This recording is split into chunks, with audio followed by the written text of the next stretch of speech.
श्री सूत जी कहते हैं सौनकाद मुनीश्वरों परमात्मा सदाशिव का जो 11वां ज्योतिर्लिंग है वह तमिलनाडु प्रांत के रामनद जिले में, तमिलनाडु प्रांत के रामनद जिले में, और जिनका नाम क्या है महाराज? रामेश्वरम। भगवान रामेश्वरम कैसे ज्योतिर्लिंग के रूप में स्थापित हुए, इसके लिए शिव महापुराण में कथा आती है कि जब सदाशिव की प्रेरणा से नारायण ने त्रेता युग में श्री रामावतार ग्रहण किया, तो राम कथा से आप सब परिचित हैं, कैसे उनका विद्यारंभ संस्कार हुआ, गुरु जी के घर गए और फिर विवाह हुआ, घर आए, राज्य मिलना था, वनवास हो गया, संत मुनियों के आश्रमों में गए, सबका दर्शन लिया, दिया, प्रेरणा ली, बहुत सारे राक्षसों का वध किया और नकली सीता को हरा है रावण ने, असली सीता को छिपा दिया, चूंकि रावण तक पहुंचना था परमात्मा को।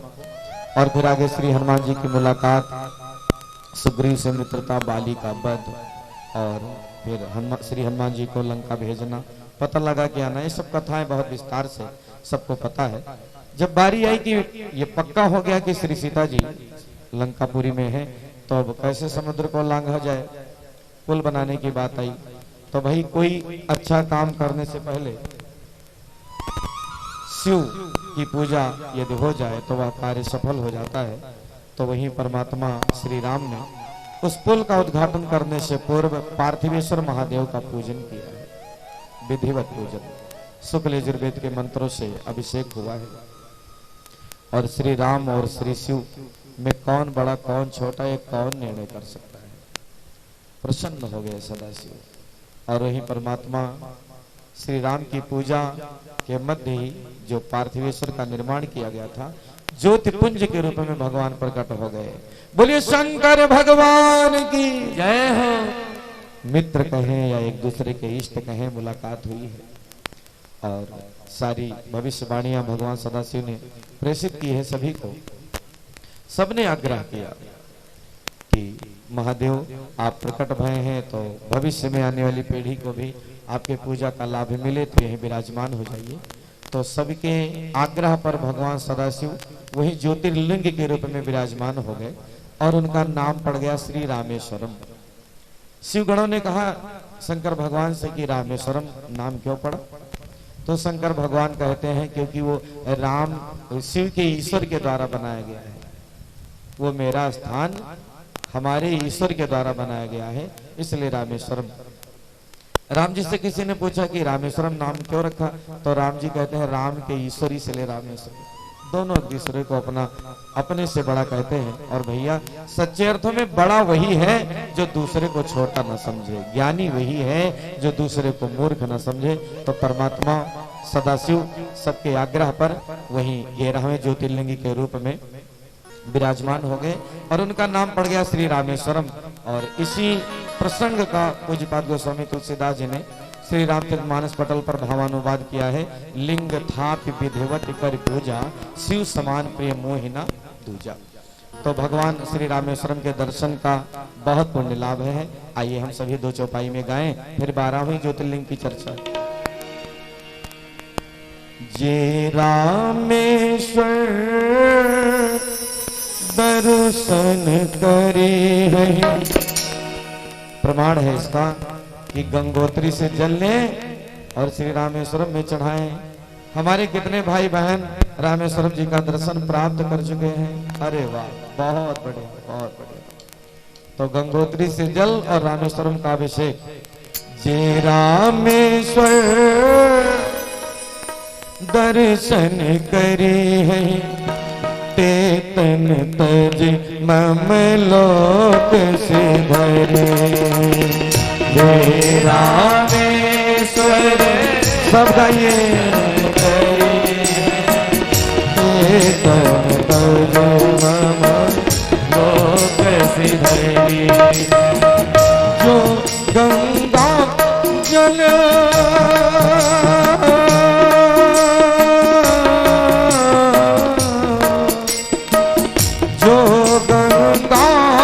जल आन चढ़ई है, सो सायुज मुक्ति नर पई। जो गंगा सब गाइए। सो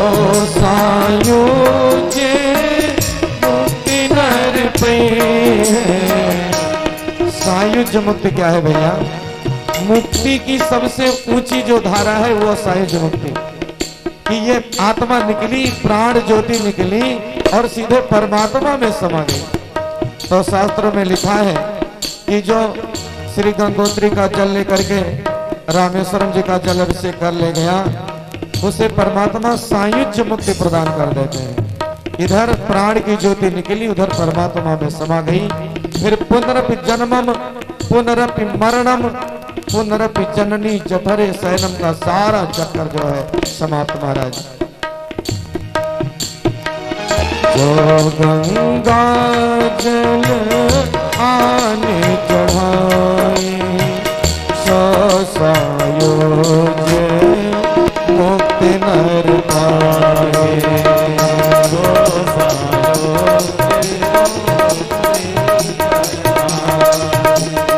और जो सेतु बनी, पुल तो सब हो गए भव से पार, लेके नाम तेरा हे नल नील जाति के बानर, राम नाम लिख दिया शिला पर। और महाराज प्रभाव उसका सब तैरने लगे महाराज। तो सेतु के बारे में कहा गया, मम कृत सेतु जो दर्शन करहि, मम कृत सेतु जो दर्शन करहि, शोभिन श्रम भव सागर तरे, शोभिन श्रम भव सागर श्रम भव सागर तरे। परमात्मा श्री राम कहते हैं जो रामेश्वरम जी का दर्शन करेगा वह सायुज्य मुक्ति प्राप्त करेगा, और जो हमारे द्वारा निर्मित इस पुल का दर्शन करेगा वो भव सागर को सहज में पार कर लेगा। फिर हमारे धर्म में पाखंडवाद का धीरे धीरे जबरदस्त प्रेशर बना, और कुछ राजनीतिक पार्टियां, चूंकि व्यासपीठ से राजनीति की बात करना अच्छी बात नहीं है, फिर भी कुछ राजनीतिक पार्टियों ने कहा राम कल्पना है, ये रामेश्वरम की पुल उल कुछ भी नहीं थी। बड़ा विरोध हुआ, क्योंकि जिसका मन आए वो मुंह उठा के सनातन धर्म का विरोध करना शुरू कर दे। उसके लिए तो महाराज मानो कोई रोक टोक ही नहीं है, उसे आजादी है अभिव्यक्ति की, जो मन में आवश्यक है।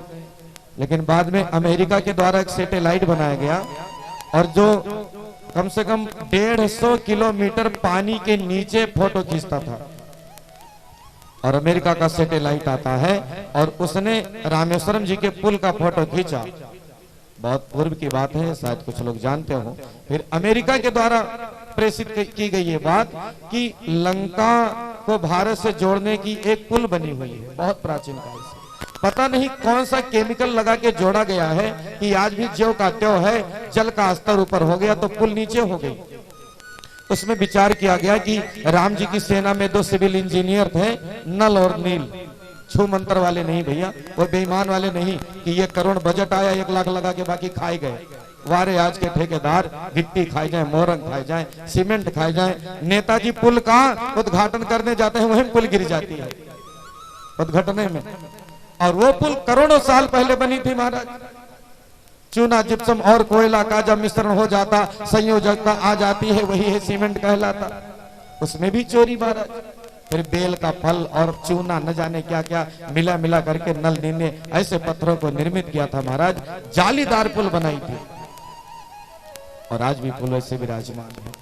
प्रेरणा लेनी चाहिए पुरानी कला का। आज थोड़ा कोई अपने घर में छज्जे में डिजाइन बनवाते हैं, कहते देखो ऐसा घर किसी का होगा। अरे भले आदमी, अभी आपने डिजाइन क्या देखी है, पुरानी डिजाइन कैसे रामेश्वरम जी का पुल बना है। अब तो गूगल में सब उपलब्ध है, सब देख सकते हैं। तो परमात्मा कहते हैं कि जो रामेश्वरम जी के पुल का दर्शन करेगा सहज भाव से भव सागर से तर जाएगा, और जो रामेश्वरम जी का जाकर के गंगा जल से अभिषेक करेगा वह नर सायुज्य मुक्ति प्राप्त करेगा। बोलो हर हर हर हर।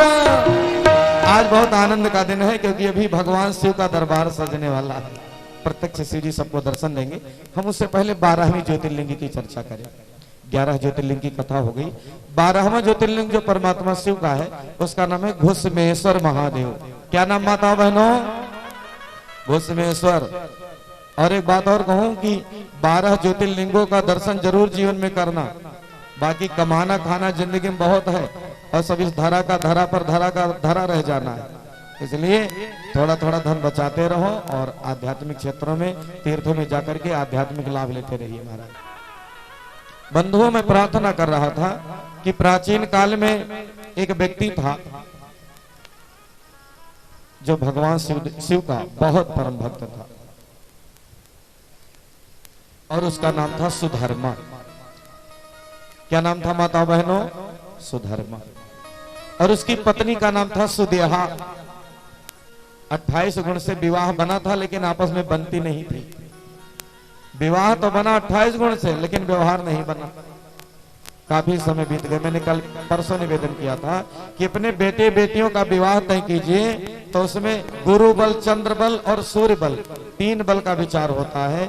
नाम के आधार पर लगन रखी जाएगी तो न कलह कलेश होगा न कोई समस्याएं होंगी। आना ये तो पहली कक्षा है विवाह शोधने। गुण देखा मिल गया बस हो गया नहीं, उसमें महाराज बल मिलाया जाता है, सूर्य का, चंद्र का और गुरु का। 28 गुण से विवाह बना है सुधर्मा और सुदेह का। काफी समय बीत गया, संतान ना हुई। पति तो कोई बात नहीं, ज्यादा उस और ध्यान नहीं देते थे, लेकिन पत्नी बहुत परेशान रहती थी। कोई संतान नहीं है महाराज, कोई संतान नहीं है। पंडित जी कहते कोई बात नहीं, नथिंग टेंशन अबाउट दैट, जो है अच्छा है। तो फिर भी बार बार आग्रह करती। अंत में उसने कहा महाराज ऐसा है, मेरी एक छोटी बहन है जिसका नाम है घुसमा। क्या नाम है माता बहनों? एक जनी कहते हैं कुसमा, कुसमा नहीं घुसमा। क्या नाम है? घुसमा। सुदेहा ने कहा महाराज हमारी छोटी बहन से विवाह कर लो और हो सकता है उसके कोई संतान हो जाए। पंडित जी ने कहा नहीं, दूसरा विवाह नहीं करेंगे। जिसका एक हो गया और दूसरे विवाह करने की हिम्मत कैसे जुटावे महाराज? वो तो उनके जी से पूछो। एक बार एक शेर की शादी थी तो चूहा डांस करे। लोगों ने कहा चूहे कौन तुम्हारी बिरादरी की शादी है जो तुम नाच रहे हो? उसने कहा मुझे प्रसन्नता है। कहा क्यों? बोला हमारी बिरादरी बढ़ने वाली है। कैसे? बोले विवाह के पहले हम भी शेर थे, पत्नी आई चूहा हो गए, तो जिस शेर की शादी हो भी कल चूहा ही हो जाएगा। तो पत्नी के सामने तो सब चूहे रहते हैं, अभी कौना वाले भगवान जाने। बोलो शंकर भगवान की जय। वैसे ही कौना हमारा घर है, समझिए मझौआ की कौनम कौन दूरी है। इसलिए कोई अपने मन पर उसका अपोजिट अर्थ नहीं लेंगे। बंधुओं में आप सभी को प्रार्थना कर रहा था कि सुदेहा ने अपने पति की जबरदस्ती पाणिग्रह संस्कार कराने की बात कही कि हमारी बहन घुसमा से विवाह कर लो, शायद कोई संतान हो जाए। पंडित जी ने कहा कि सौतिया डाह तुमको पकड़ लेगा। बोली ऐसे कैसे होगा, हमारी वो सगी बहन है, सौतिया डाह नहीं होगा। समय बीता महाराज और उसको, उसकी छोटी बहन को ये पुत्र प्राप्त हुआ। उसका नियम था प्रतिदिन 101 पार्थिव लिंग का निर्माण करके पूजन करके तब जल ग्रहण कर देती महाराज। पुत्र प्राप्त हुआ। अब पुत्र बड़ा भया, दौड़ दौड़ के आकर मम्मी को लिपट जाए। धीरे धीरे जलन होने लगी। किसको? उसकी सौत को, कि इसके पुत्र हमारे पुत्र ही नहीं। और समय बीता। उसने कहा था सौतिया डाह नहीं होगा। और सच कहूं 2 बहनों में बहुत प्यार होता है। कब? जब एक जनी का शादी बलरामपुर हो, एक जन का लखनऊ, तो मिलेंगी बिल्कुल लिपट के रोएंगी। और जो कहूं एक घर में हो जाए तो महाभारत करेंगी। ये प्रेम है, नैकट्य दोष। यदि किसी का ऐसा है तो अपने पर मत लेना, क्योंकि व्यक्ति विशेष की बातें व्यासपीठ से नहीं की जाती। लेकिन नैकट्य दोष, कितना सगा रिश्तेदार हो आप कुछ दिन साथ में गुजार दीजिए, धीरे धीरे लगाव कम होने लगेगा महाराज। तो सगी बहन का विवाह करा दिया। दोनों मारपीट करती, झगड़ा करती।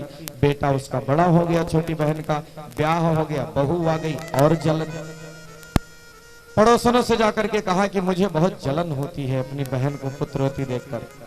तब अच्छी पड़ोसन मिल जाए तो फिर भगवान काम बना ही देते हैं। एक पड़ोसन बोली उठाई टंगारा मार डालो उनका राजा, छुट्टी मिली। अच्छा, सब सोए हुए थे।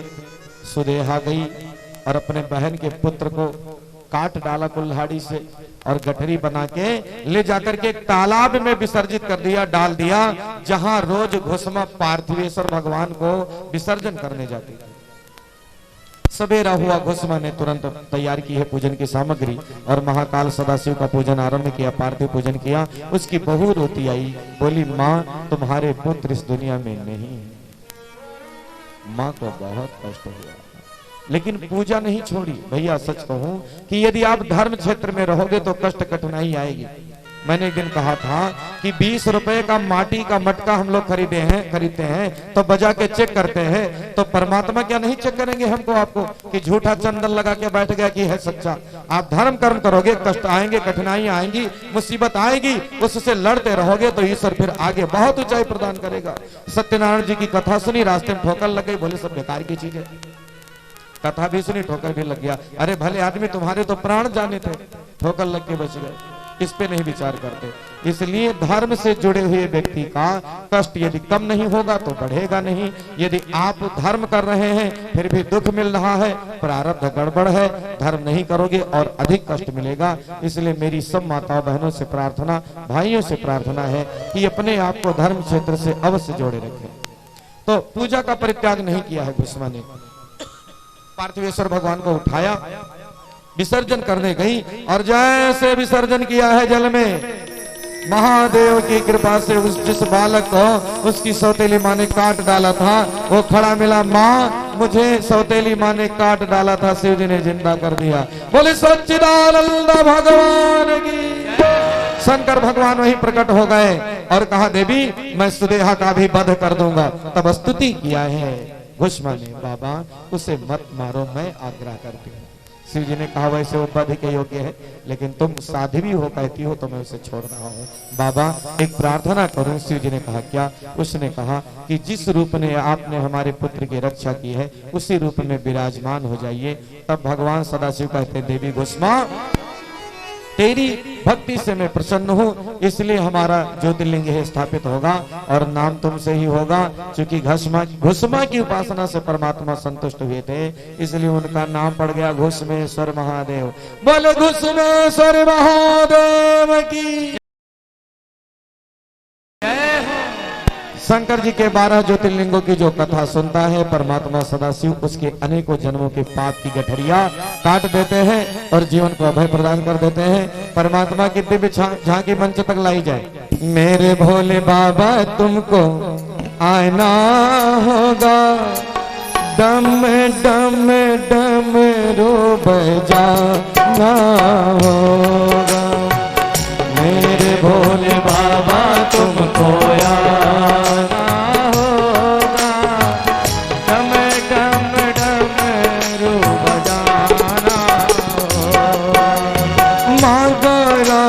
गणपति जी को लाना होगा। मागोरा संग गणपति जी को लाना होगा। मेरे भोले बाबा तुमको आना होगा, डम डम डम रो बजाना होगा। मेरे भोले बाबा तुमको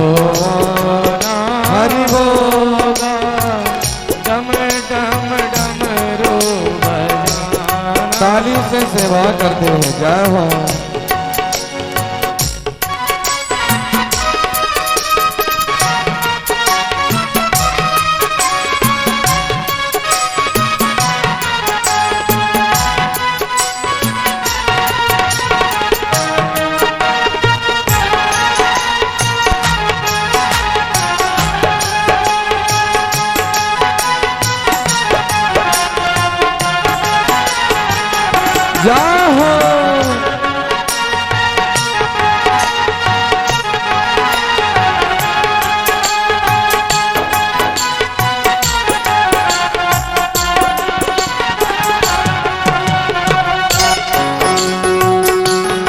कुर्सी थोड़ा पीछे कर दीजिए।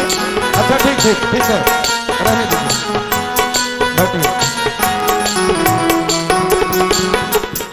बोलो शंकर भगवान की। सब भाई बहन जो जहां बैठे वहीं हाथ जोड़कर परमात्मा को प्रणाम करें। जय हो प्रभु। बेल पत्र दूध बाबा आपको चढ़ाएंगे, केसरिया चंदन माथे तिलक लगाएंगे बाबा, केसरिया चंदन माथे तिलक लगाएंगे। बेल पत्र दूध बाबा आपको चढ़ाएंगे, केसरिया चंदन माथे तिलक लगाएंगे बाबा, केसरिया सब गाइए तिलक लगाएंगे। भक्तों को तरस दिखाना होगा, भक्तों को तरस दिखाना होगा, दम दम दम दम दम रो बजाना होगा, मेरे भोले बाबा तुमको आना होगा, दम दम दम रो बजाना। बोलिए गौरी शंकर भगवान की। अमरनाथ शास्त्री कहाँ है? आइए। माँ गौरा संग गणपति जी को लाना होगा, माँ गौरा संग गणपति जी को लाना होगा, मेरे भोले बाबा तुमको आना होगा, दम दम दम रो बजाना होगा, मेरे भोले बाबा तुमको आना होगा, दम दम दम रो बजाना। हरि बोल।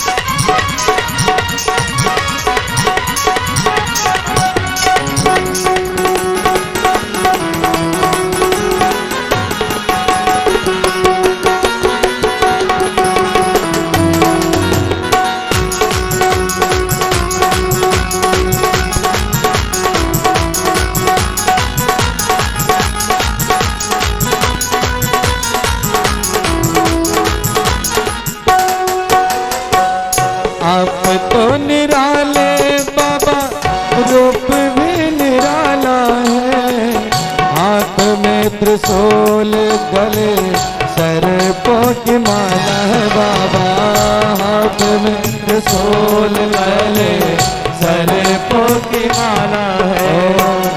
आप तो निराले बाबा, रूप भी निराला है, हाथ में त्रिशूल गले सर्पों की माला है बाबा, हाथ में त्रिशूल गले सर्पों की माला है।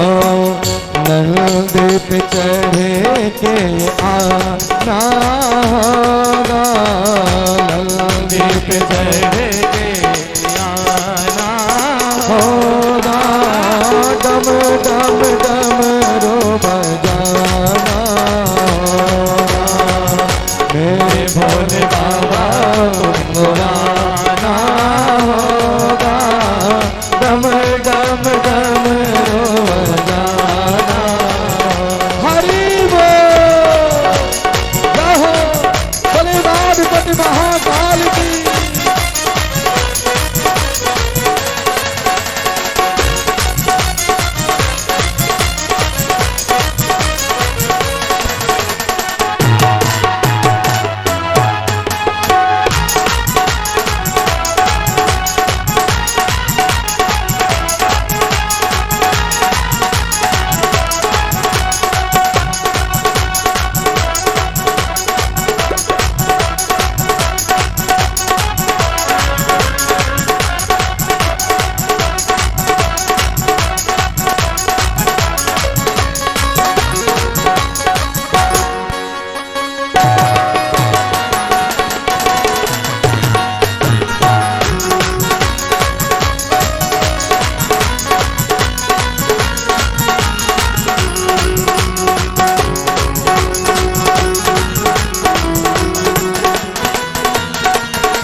को पिया है नील कंठ कहाए बाबा, किसको पिया है नील कंठ कहाए।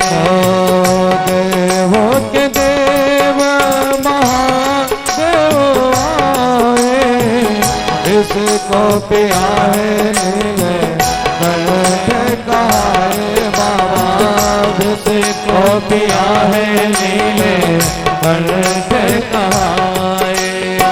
बोलो सच्चिदानंद भगवान की। सब लोग बोले विदाउट म्यूजिक।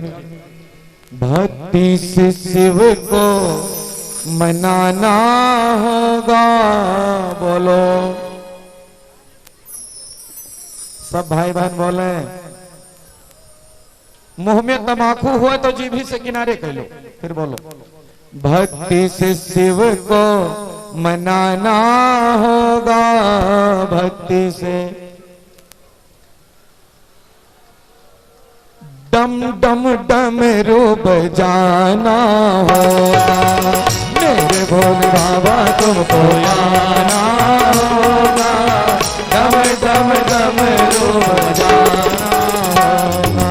माँ गौरा संग गणपति जी को लाना होगा, माँ गौरा संग गणपति जी को लाना होगा, मेरे भोले बाबा तुमको आना होगा, डम डम डमरू बजाना होगा, मेरे भोले बाबा तुमको आना होगा, डम डम डमरू बजाना होगा, मेरे भोले बाबा तुमको आना होगा, डम डम डमरू बजाना होगा, मेरे भोले बाबा तुमको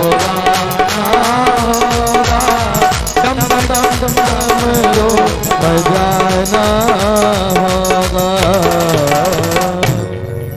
माँ गौरा संग गणपति जी को लाना होगा, मेरे भोले बाबा तुमको आना होगा, डम डम डमरू बजाना होगा। बोले गौरी शंकर भगवान की जय।